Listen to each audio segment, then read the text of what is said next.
Hello everyone, this is Pavlo Shtelmakh in our new wrap-up episode, and today we will review the most essential and hot topics that deserve to be reviewed. Let's go.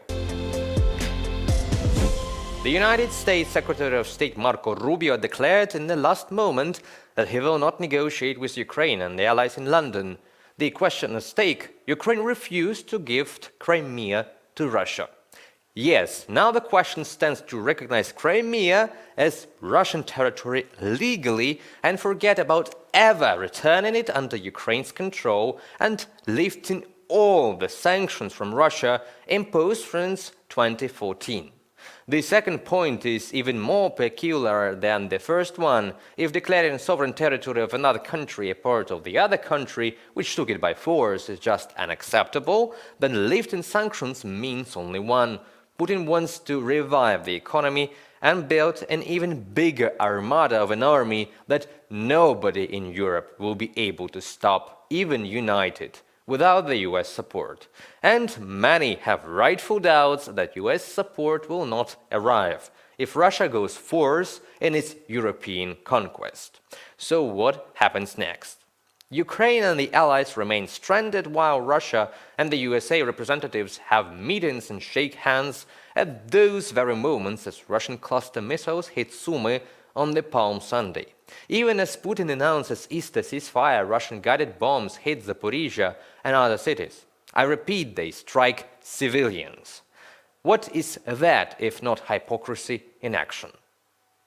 And while the meeting with US representatives failed to happen, Ukrainian Foreign Minister and Minister of Defense will meet their British counterparts in London. President Volodymyr Zelensky took the stage at a press conference on April 22nd with a stark warning. If the United States withdraws from peace talks, the consequences could be dire. This is a very dangerous moment, Zelensky told reporters. I don't think it sends a very good signal if the US pulls out. We really hope that President Trump will support Ukraine and put pressure on Russia. The Ukrainian president made it clear Ukraine still sees itself as a strong US ally, and, in his words, Russia remains the enemy. But the situation is tense. US Secretary of State Marco Rubio announced that Washington may abandon its mediation role in the coming days if no progress is made between Kyiv and Moscow. According to Rubio, President Trump remains interested in a deal, but also has other priorities.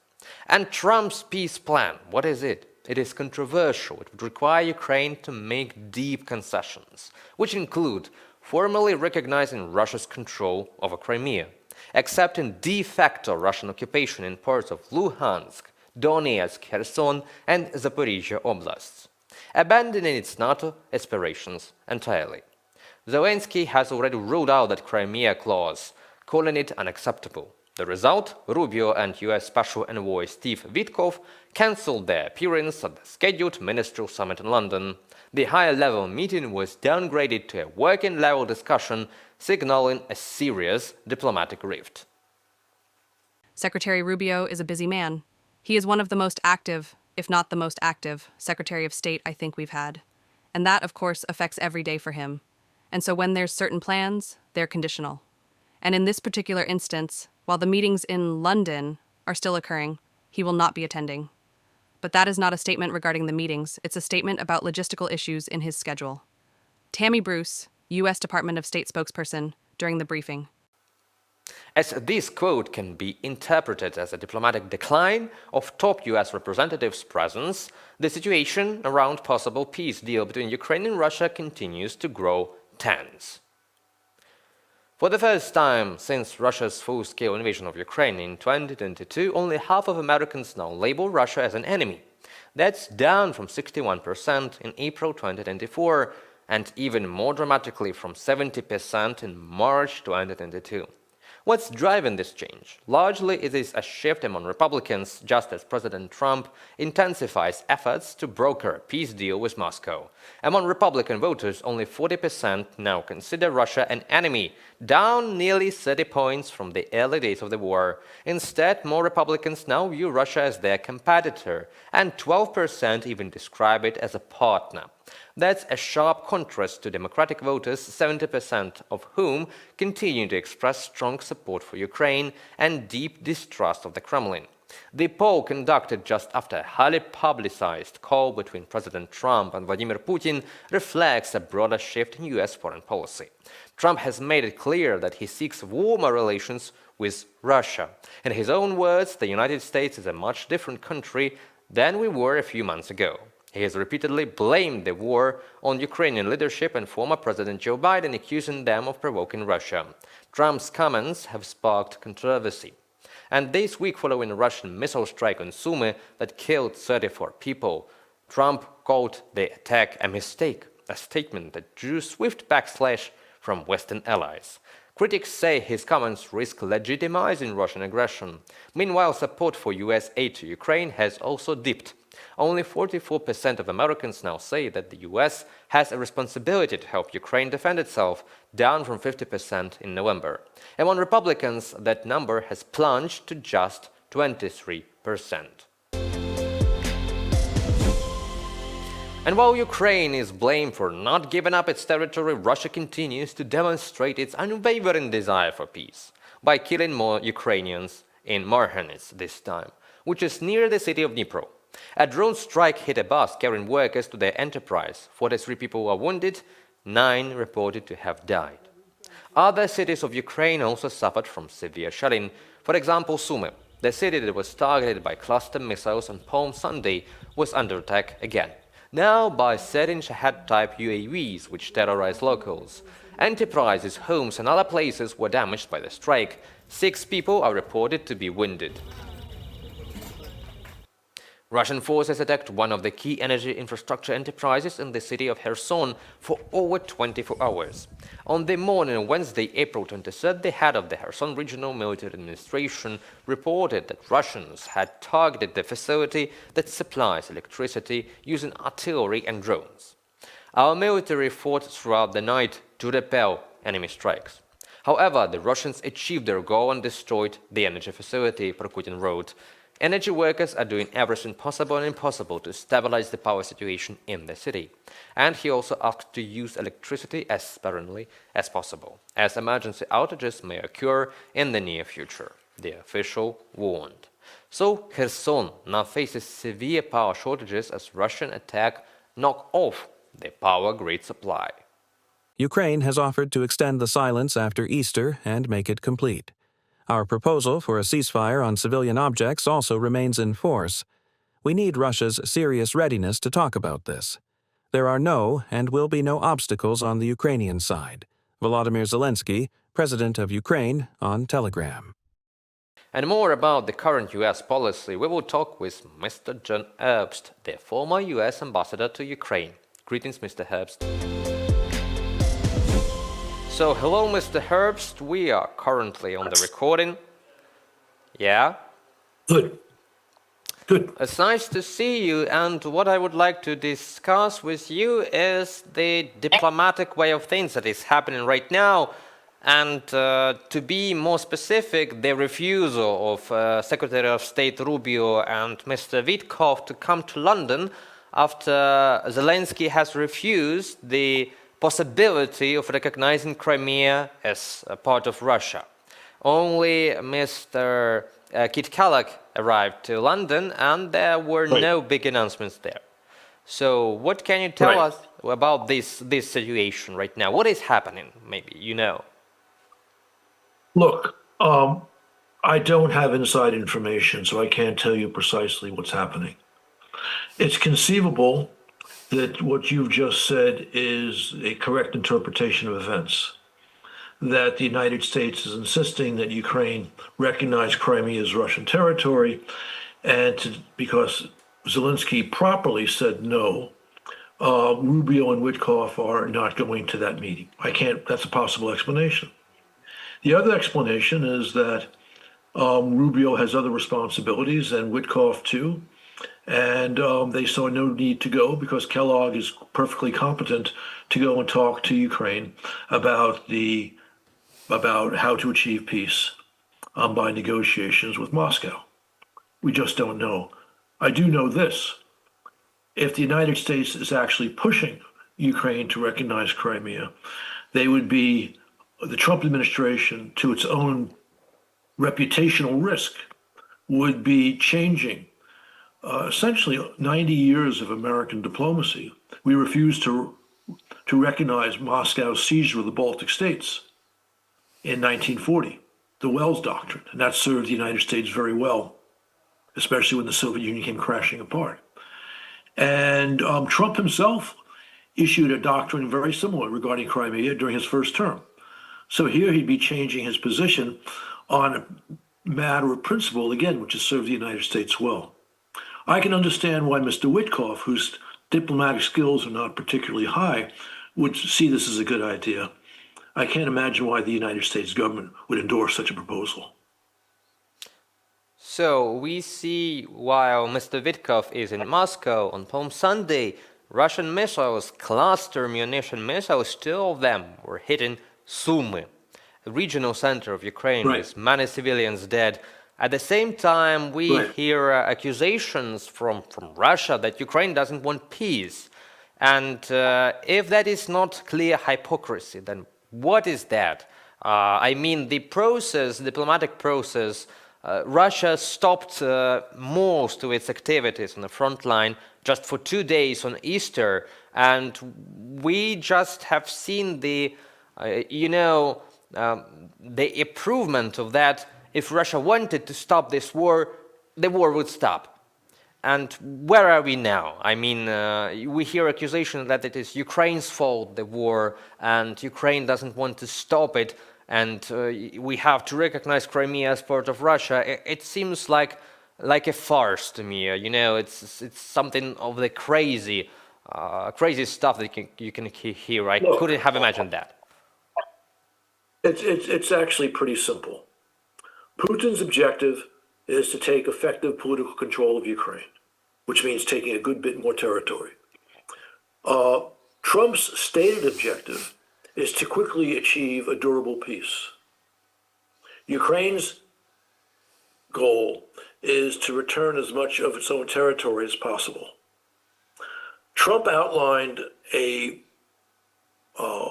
plan that could achieve a durable peace, not a just peace, because it would involve Russian control of substantial Ukrainian territory, but it could be secure, durable, because it involves the deployment of European troops to Ukraine and major Western, including American, arms to Ukraine.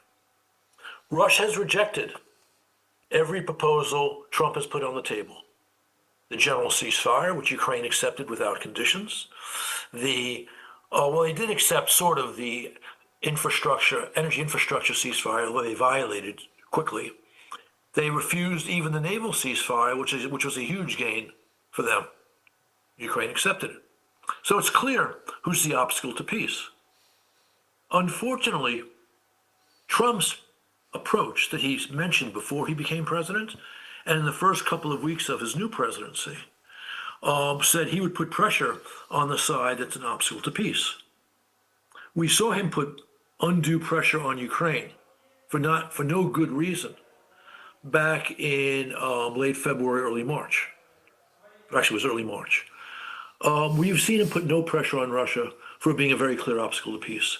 This is a serious flaw in Trump's policy. I would believe it's because of the naive advisors who are in his midst. He also has some very sound advisors, but some of them just do not understand that Russia is a danger to the United States and needs to be stopped. Well, so what do we see right now? That all these three parties, the four parties involved in negotiations, Ukraine, Russia, United States, and let us say Europe, yeah? They all have different goals and different views in the war, and Ukraine's view is the most aligned with the European one, a just and durable peace. While United States go for just a durable peace at any cost, and Russia still wants it all. Look, we don't know yet. I am actually sad to say this and embarrassed to say this. We don't know yet what Trump's policy truly is.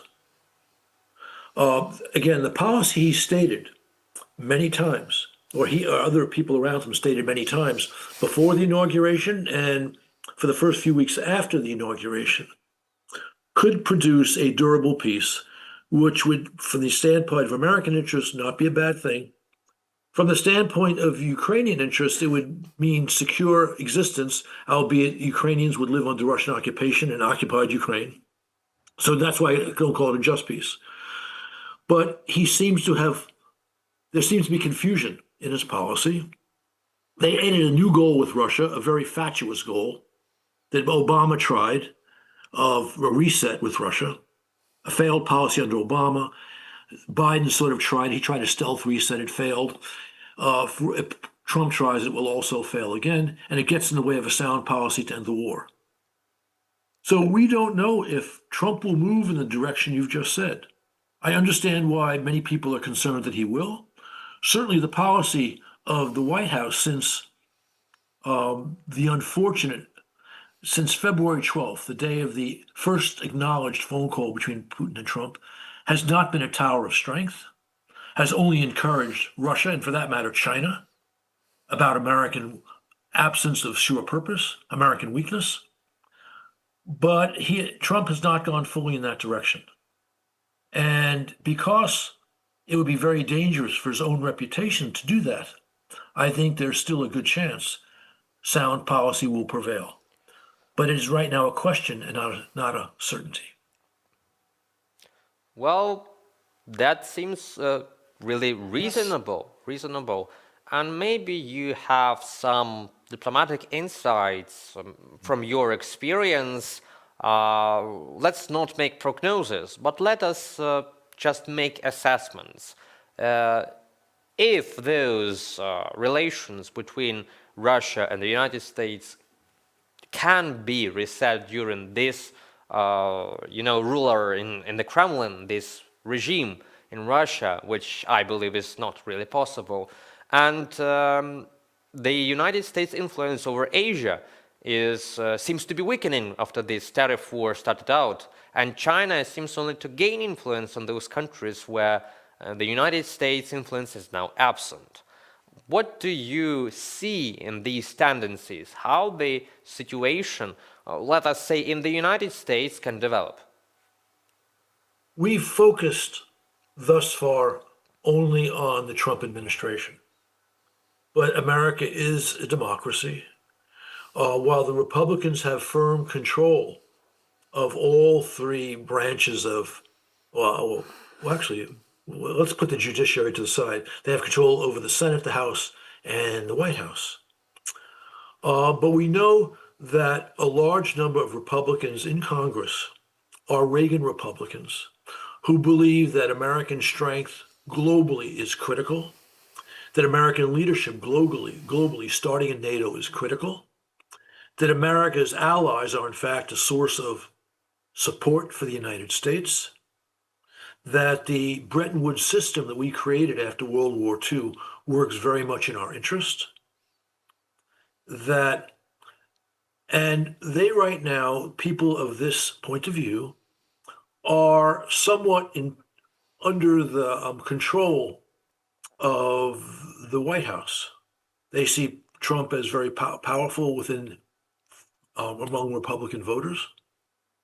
So they've been reluctant to challenge him as he's not pursued that strong, steady policy he seemed to promise to end the war in Ukraine. But they are concerned about this. And as the White House stumbles, as it did, for example, concerning that signal chat call relating to the Houthis, and as they may be as well relating to tariffs, that will make the Republicans in the Senate, who understand how important it is for us that Putin lose in Ukraine, to speak more strongly. So you've had senators challenge Trump publicly on tariffs.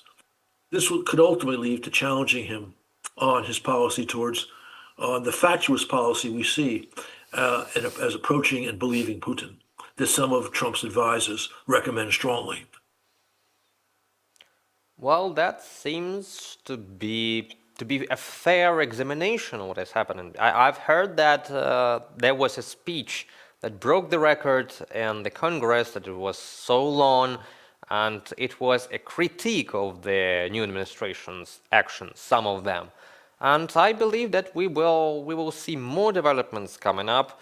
And as you said, United States is a democracy, Ukraine is a democracy, and European countries are democratic too. And there has always been a way out, not to let those autocrats and the tyrants take full control of our lives. Thank you, Mr. Herbst, for that interview. I believe that was all that we could talk about today. It was very, very concise and very factual, as always, with you. Thank you again. Thank you. Have a good day. Have a good day. Bye-bye. Goodbye.